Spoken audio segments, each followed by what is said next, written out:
I work in the scores group of FICO. I've been at FICO for just about forever. One of the things I do in my job, in addition to talking to lenders, is also doing credit scoring training. So talking about FICO scores is something I enjoy very, very much, but we only have 10 minutes. So let's go ahead and get into it. So first of all, what I would like you to be able to take away from this is that we think that you can improve your credit decisions by understanding and using the most predictive FICO score. Now, having said that, I do want to say that I have an appreciation for the fact that when you come up with your strategies and where's your cutoff and that sort of thing and which score version to use, especially when there's a new score version coming out, I understand it's so much more complex than just using whatever is the most predictive score. So I get it. But I wanted to share a good bit of information with you today. So I'd like to talk about what goes into a FICO score. So there are 5 categories of information that are in a FICO score model, so I wanted to go through these very quickly.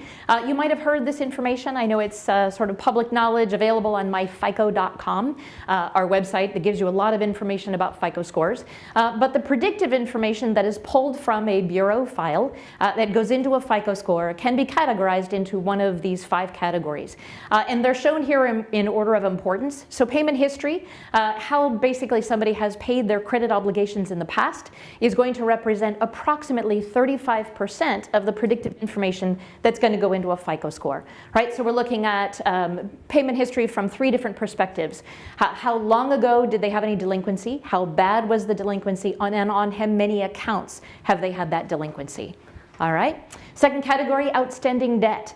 So here we're taking a look at basically of all the credit the consumer has available, how much of it are they using? Right? A big part of this is actually going to be revolving debt. If you were to take a look at of all the credit cards or credit limits that a consumer has available, how much of it are they utilizing? Are they 90% utilized or are they 5% utilized? Right? That's going to be very predictive in terms of risk.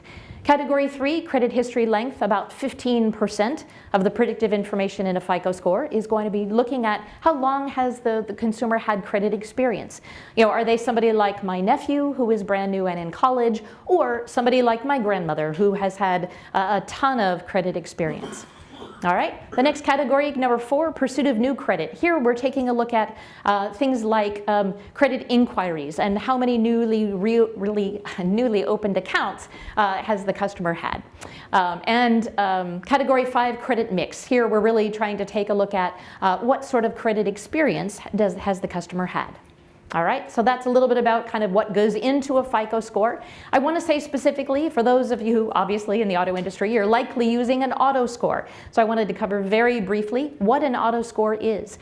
So the FICO score, the first box here, is calculated based on our FICO models, sometimes called the FICO base score. In addition to that, there are additional auto-specific scorecards that are then applied, and the outcome is the FICO auto score. All right, you might say, all right, why do I need all this? So the FICO score itself is developed to be a broad-based model, and it's predicting the likelihood that a consumer is going to go bad or 90 days or worse on any of their accounts. Right? But as auto lenders, what you really care about is what's the probability somebody's going to go bad on an auto loan, right? So that's what the addition of that auto scorecard does for you. It takes a broad-based model, which is the FICO score, and applies and looks at performance more from an auto-specific standpoint. Make sense? All right. Fabulous. So I wanted to share this information with you. I think this is fascinating, and I love talking to audiences about this. So here we have an example partial FICO scorecard. Let me say these are not real values. I've had presented this to audiences in the past, and somebody came away and said, I've got the secret sauce. These are the real. No, it's not real. But it is an example partial FICO scorecard. So one of the things I'd like you to notice, there are only 5 characteristics here. A typical FICO scorecard will have between 10 and 15, right? So it's partial. What we're looking at here are an example characteristic from each of those 5 categories we were just talking about. All right, so let's say we're calculating a FICO score on someone. What we're going to do is take a look at the characteristics and look at their consumer file. We're going to figure out which attribute the consumer falls in, all right? We're going to look at the ones with the blue boxes around them in this example. All right, and then, for example, in the first characteristic, number of months since the most recent serious delinquency. Again, for us, the serious delinquency would be 90 days or worse. Right? The consumer file we're scoring, they fall in the attribute of no serious delinquency, right? They've never been 90 days or worse, and for that, they would receive 75 points. All right, so we're going to do that for all the characteristics, sum up their points on all of the characteristics, and poof, you have your FICO score.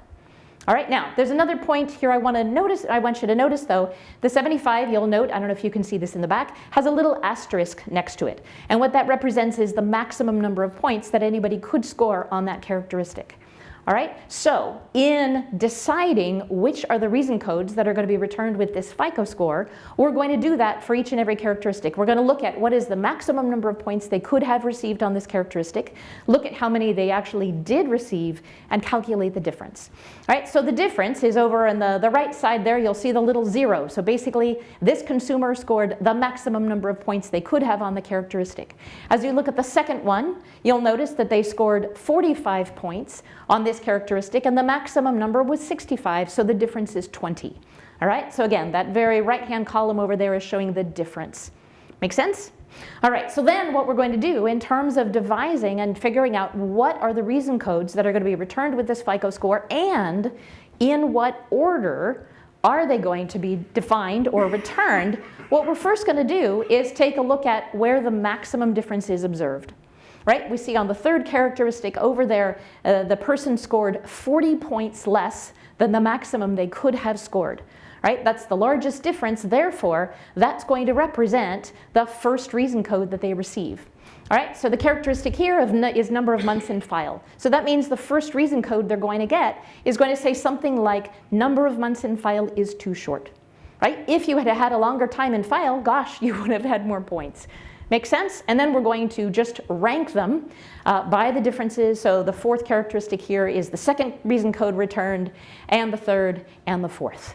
All right, so when you're actually taking a look at a consumer file and looking at those reason codes, you know that in that order, what it's really telling you is the first reason that you see, this is reflective of that characteristic in the model where the customer or the consumer scored the furthest than they possibly could have from the maximum points.